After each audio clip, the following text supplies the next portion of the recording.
होते हैं। एक वो जो कोई भी परिस्थिति हो सत्य बोलते हैं, सत्यवादी हरिश्चंद्र। एक वो जो हमेशा सत्य बोलते हैं, कभी कभी मजबूरी में असत्य बोलते हैं, नरवा हस्ती, धर्मराज युधिष्ठिर। एक सामान्य नागरिक होते हैं जो मजबूरी में सत्य भी बोलते हैं, कभी कभी असत्य भी बोलते हैं। 2013 के बाद इस देश के राजनीतिक परिवेश में एक नया प्राणी उदय हुआ है, जो गीता पर शपथ लेकर कहता है कि मैं झूठ बोलता हूं, झूठा ही बोलूंगा और झूठा ही बोलता रहूंगा, मैं उसका नाम नहीं लूंगा। अध्यक्ष महोदय, 2014 में जब यह पार्टी सरकार में आई थी तो दिल्ली के व्यापारियों ने बड़े समर्पण भाव से इसका समर्थन किया। दिल्ली के व्यापारियों के साथ इन्होंने एक बैठक की। बैठक में दिल्ली के व्यापारियों को कुछ सपने दिखाए।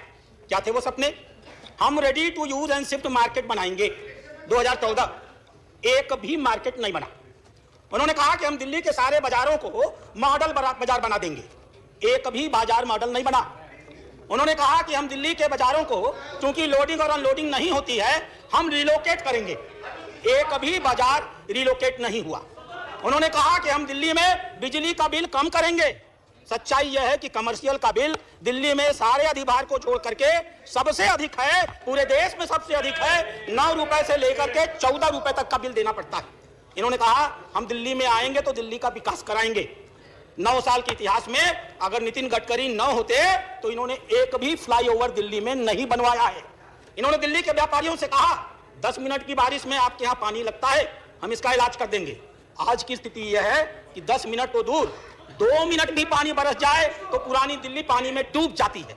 इन्होंने कहा कि हम आपके हाउस टैक्स को, इन्होंने कहा कि हम हाउस टैक्स को कम करेंगे। सच्चाई क्या किया इन्होंने? कमर्शियल टैक्स को 3 गुना किया। और उपसभापति महोदय, यह अकेला राज्य है जहां व्यापारी कमर्शियल टैक्स भी देता है और अपने दुकान के सामने का कूड़ा उठाने के लिए 500 रुपए से लेकर के 5000 रुपए तक का शुल्क भी अदा करता है। इन्होंने वादा किया था कि हम झोपड़ी झुग्गी वालों को पक्का मकान बना के देंगे। सच क्या है? भारत सरकार ने करोल बाग में 8000 मकान बनाए और शिफ्ट किया। जब इनको मालूम हो गया कि झोपड़ी झुग्गे वाले इस पक्के मकानों में चले जाएंगे तो हम इनका शोषण करके इनका वोट नहीं ले पाएंगे, तब से लेकर आज तक इन्होंने भारत सरकार को दिल्ली में झोपड़ी झुग्गी के पक्के मकानों बनाने के लिए एनओसी तक नहीं दिया। अध्यक्ष महोदय, इन्होंने वादा किया था कि हम दिल्ली के 351 सड़कों को रेजिडेंशियल की जगह पर कमर्शियल परमिशन देंगे। सच यह है कि आज 9 साल हो गया, एक भी सड़क को इन्होंने रेजिडेंशियल से कमर्शियल में बदलने का काम नहीं किया। जब अभी चुनाव हो रहा था एमसीडी का, एक मुख्यमंत्री गाजीपुर के पहाड़ पर जाता है, कुतुब मीनार की ऊंचाई पर चढ़ता है, कहता है दिल्ली कूड़े से डूबी हुई है, एमसीडी हमको दे दो, हम दिल्ली से कूड़ा खत्म कर देंगे। और सच्चाई क्या है?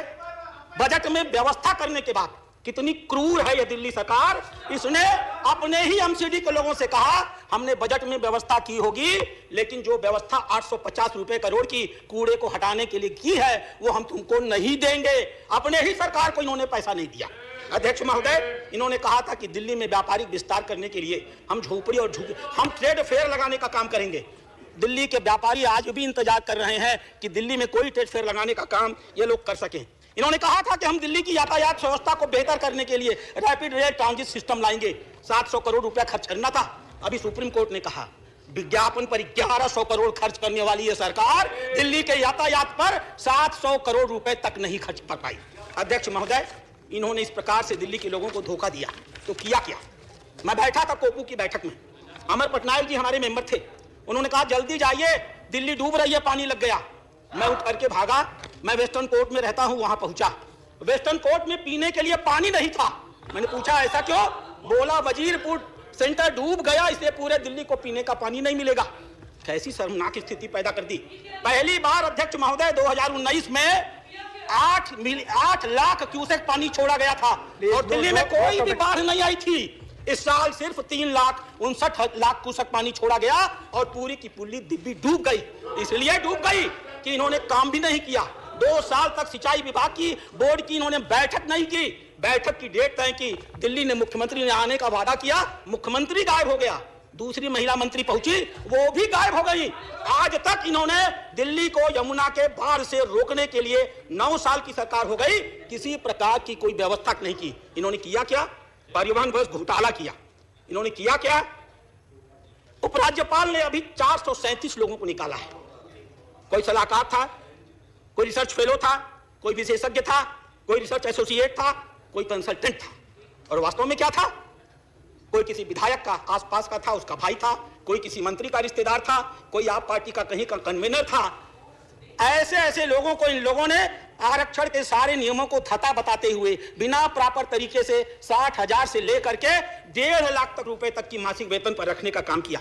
और सबसे बड़ी बात, दिल्ली के 150 ऐसे चौराहे हैं अध्यक्ष उप सभापति महोदय, जहां अगर आप जाएंगे तो आदमी अपने हाथ में तख्ती लेकर खड़ा रहता है दिल्ली के सरकार की उपलब्धियों को बताने के लिए। एक एक चौराहे पे 4-4 आदमी, उनको तनख्वाह दी जाती है 20,000, लेकिन चेक से दिया जाता है 4,000। ये 16,000 रुपया ये लोग उसको कहां से पैसा लाके देते हैं? शायद अगर ये बताते